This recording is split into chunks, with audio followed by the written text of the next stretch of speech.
Welcome back to the channel. This has been long awaited. We have been moving factories, setting up workshops, moving cars around, and finally it is time to get the turbo put on our E82. So I've been struggling with deciding whether I wanted to go for a whole set turbo or a Garrett 3582 turbo. So I've got both of them here. I've got my turbo manifold and I've also got the flange for the T3. Now we have to get this to fit into the E82 with the M50 in there.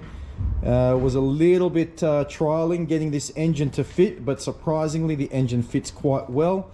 I'll just link to a quick video of how I actually got the engine all aligned and stuff in the engine bay. So it was lots and lots of fun. Okay, well, this is going to be a real short clip just to see what it's taken to get this M50 engine in this E82. So a whole bunch of straps. We're trying to bring the engine up a little bit more vertical, just to give a little bit more room on the side there for the turbo and for the turbo manifold. So it will be probably in about a 10 degrees tilt, 10 degrees less of a tilt. So I've got a whole bunch of these straps, a bit of wood underneath to make sure I've got clearance on the cross member. The engine crane's still holding it up, but by the time we get some engine mounts done, so just in here, you'll see that little top hat, which I've made for the engine mount.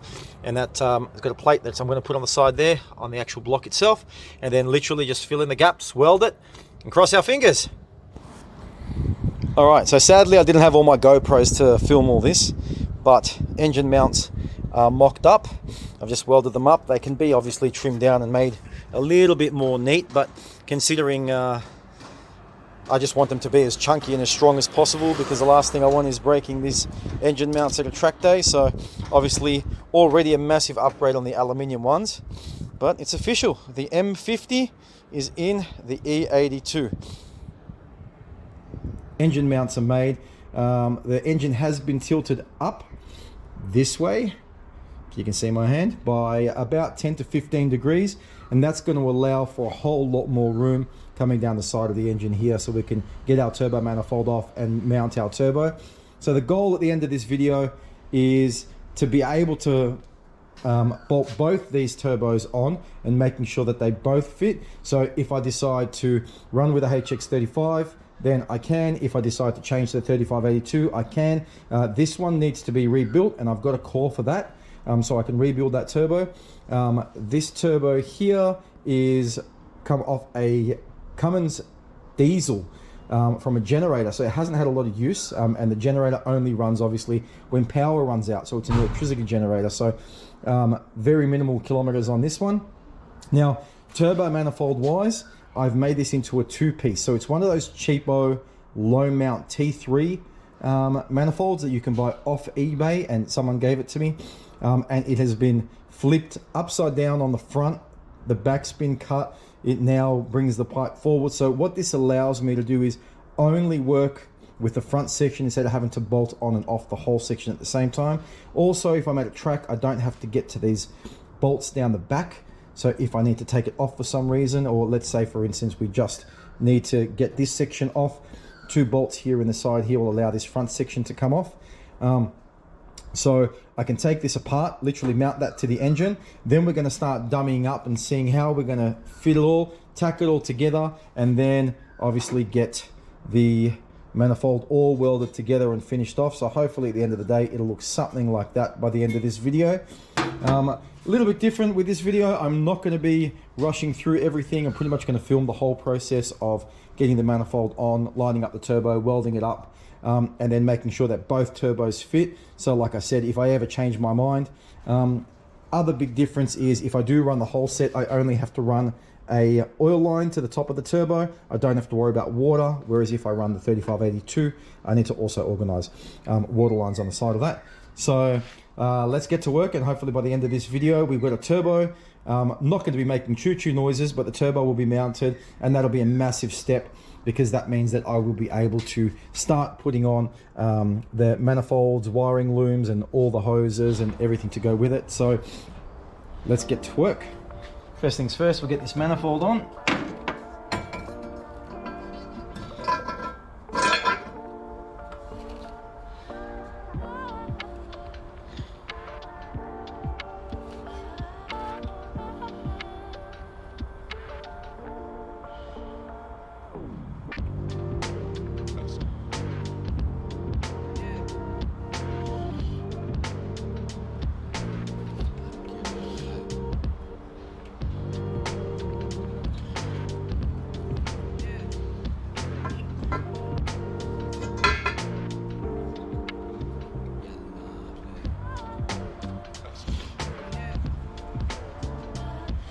for some reason BMW thought it would be a really good idea to put 11mm bolts.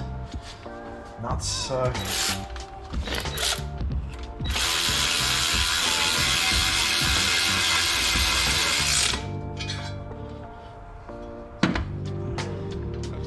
make sure that's sitting in there nice and flush.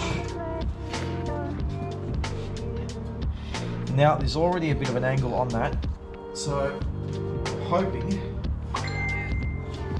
it's going to be enough of an angle to clear everything that we need to. And straight off the bat, this HX35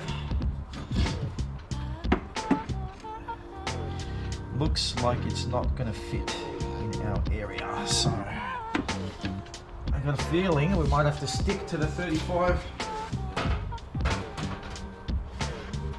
E82. Here in Australia, that's most commonly known as the Barra turbo, a factory BA turbo. And from the looks of that, that's actually just going to be a straight fit without too much modifying. So it's going to be a high chance we're just going to run with that one and see how we go from there. So just a couple of things to check for when you're mounting. First, mount your flange on the bottom of the turbo, and we're going to bring it close to here. Now, most important things to check for, obviously, is the clearance between the actual turbo and the engine. Then we want to check for clearance between the engine and the strut tower, which way our drains and lines are going to run. So we want to make sure that there's clearance going straight down so the drain can go directly to the bung that we've got in the timing cover. And then also we want to make sure that the exhaust is aiming back towards pretty much where it's going to run. So a lot of little bits and pieces to look at. Now, my other issue is that the engine has a little bit of play in it forwards and backwards, but I got a feeling that where I'm kind of holding it now is going to be its final resting place. Now, there might be, from the looks of it, a little gap at the bottom of the manifold, which I'm going to have to just fill up with a couple of pieces of tubing or piping, but I'm quite happy with where that is there. So we're going to get the welder and give it a tack, and then hopefully it's going to be in the right spot. So let's go.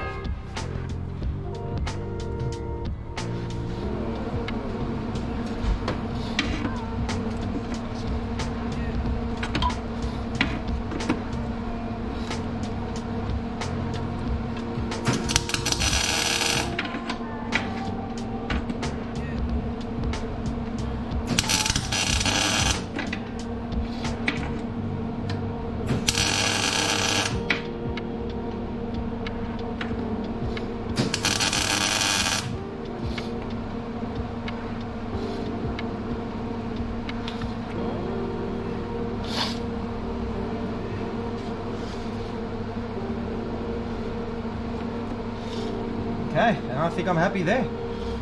So we'll throw a couple of extra tacks in there, and then whatever sort of filling pieces of steel or metal I have to sort of fill in, I'll just make that from underneath. We'll get a couple more tacks in the bottom and in the sides, make sure it doesn't move, and then we'll kind of make the manifold fit the turbo rather than the turbo fit the manifold, if that makes any sense.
Person, probably look away. beautiful. Baby, you give me ice and Keep in mind, this is just to make sure you're giving me wind and rain. You're some kind of butterfly. Baby, you give me midnight. You whip up my appetite. Don't leave me here high and dry. Oh, but I don't wanna jinx it, baby. Let's not get ahead of my That's it. time. The only real play is the play with the turbo. It's not been real tight on the manifold, so. But I don't wanna miss you, baby. So I stand up and speak my It's mind. all of our bolts under here. Oh, It's all the turbo bolts around here quite easily with our fingers, which is great to have at track day. The exit pipe for the turbo is done right here. We've got the little wastegate sitting at the bottom. I will be running internal. You can run internal and make lots of power. I am on my street FC. It's just a matter of changing the flapper on the back of the turbo and porting the actual exhaust manifold. And that's going to be fine to see through that 15 PSI. It should be good. Once we clock the core of the turbo, the drain will be going straight down and we'll miss the actual manifold, which is great. Then we can bolt our turbo flange or our exhaust flange on the back of the turbo. And there's plenty of clearance here so we can run our don't leave me exhaust manifold, exhaust gases down the back there. So without requiring to get external wastegate, which obviously makes it a much more compact system. You're channeling wind and rain. You're some kind of butterfly. Next step, we're going to take a little part, get a little bit of time to cool down, and then we will take the manifold over to the bench Don't leave me here high and and finish off dry. everything else that we need to do on the actual bench. We don't really need this next thing I might actually just throw a tack. Once I take it off before I start welding, just throw a little tack in there to make sure that it doesn't move while we're welding and now, is it going to be the most beautiful weld from the dots?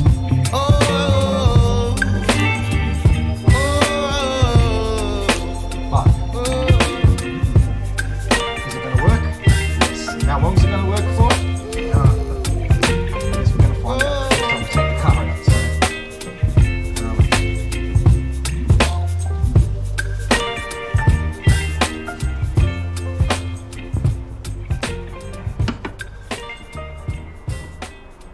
I put too long a bolt in there.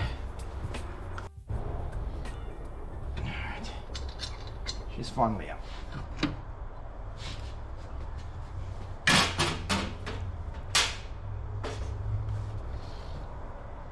Alright, doesn't look like there's too much of a gap at the back here. Huh. Well, there is, but you know, we'll get to that. We'll take the manifold off now, take it over to the bench, and we'll finish it off there.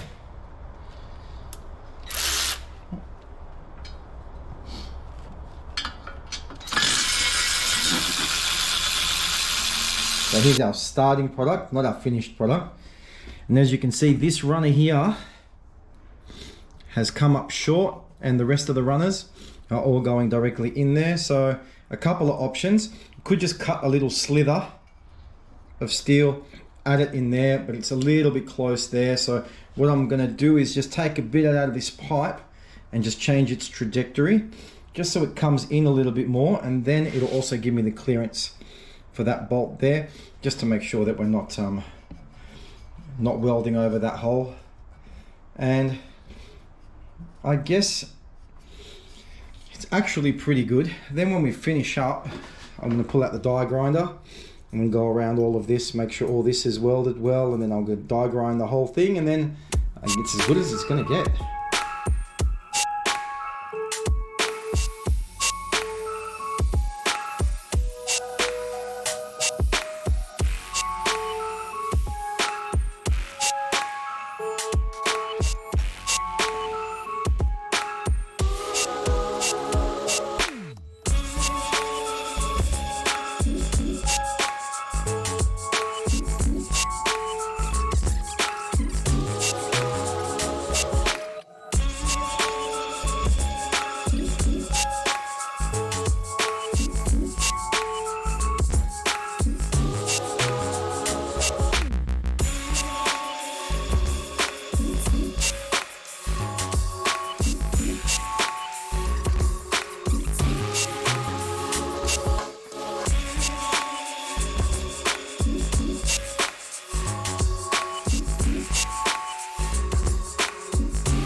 So our little slither is cut, and if it's not too bad and she comes in and we miss that bolt there completely, so now what I want to do is just mark out pretty much where it's just not fitting 100% perfect, and that seems like it's just over here on this edge here.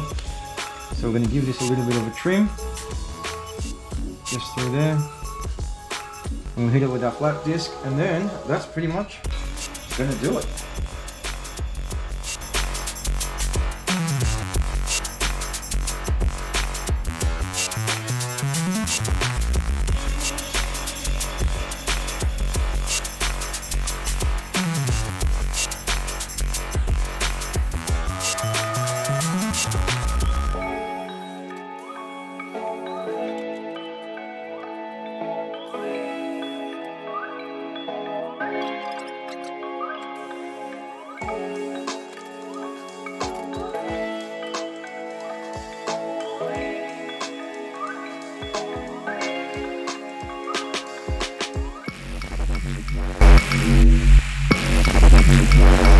That's all tacked together, and now what we're going to do is we're going to go back to the car, make sure it all fits, and then just give it all one final weld.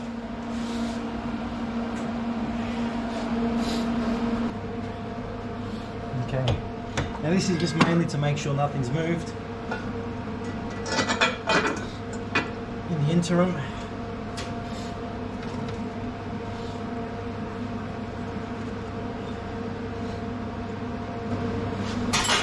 again, we're just test fitting everything, so it's not a matter of all the bolts being nice and tight and all the bolts having to be there, just to make sure that our turbo fits the way it's supposed to. Now we can just use one of these short bolts.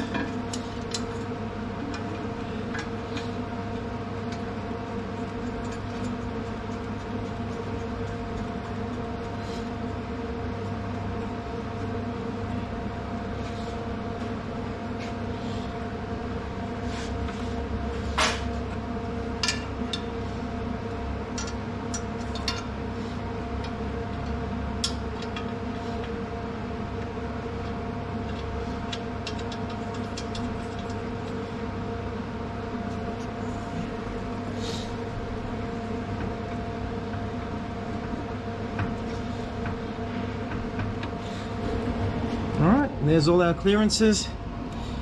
A lot earlier in one of the videos I was talking about the turbo sitting close to the manifold, the rocker cover gasket, or the rocker cover, and factory the M52 heads have the plastic one, so that's why I've gone with the magnesium one, just to make sure that that doesn't melt. But we have plenty of clearance around our turbo, our exit out of the turbo there, intake there.